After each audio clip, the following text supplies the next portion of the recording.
for the conference, and actually, I think it was a night Dr. Jack McCullough was preaching there in Tulsa. And so when I came home, and I remember just crying, sat in the floor, just crying, just talking to the Lord, and her message on that night just began to give me strength. So I began to slowly deal with stuff, but it still was years later, and a part of it is sometimes people are afraid.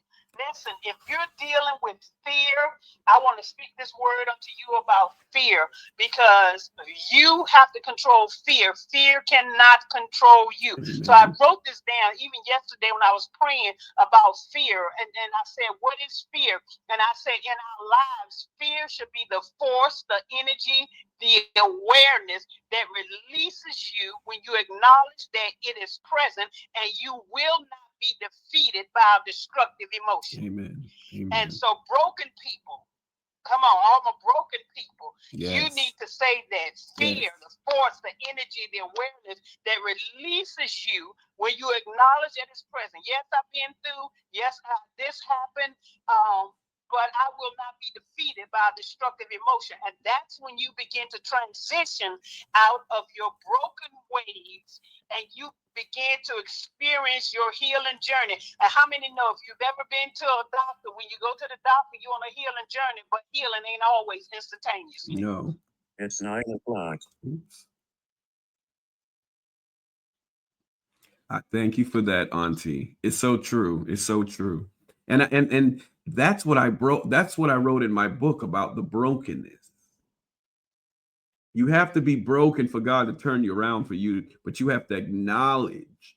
One thing I will say on my journey, anytime I went to the altar to pray, I always asked God, I want to come clean. Show me my messy self. And God is going to show you when you really say, God, show me myself. Oh, yes, he's going to show it to you.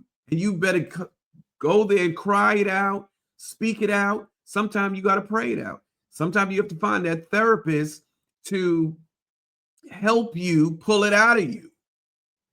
But when you go to a therapist, you have to bring a journal and write it out and walk in your healing. I did that for many years.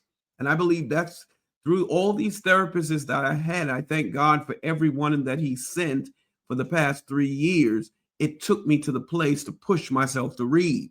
The last therapist I had to deal with the pain of me being molested. It's like I had to move to Brooklyn, and I've never done this. Never in my life. God has never did this, but he always set me up with something.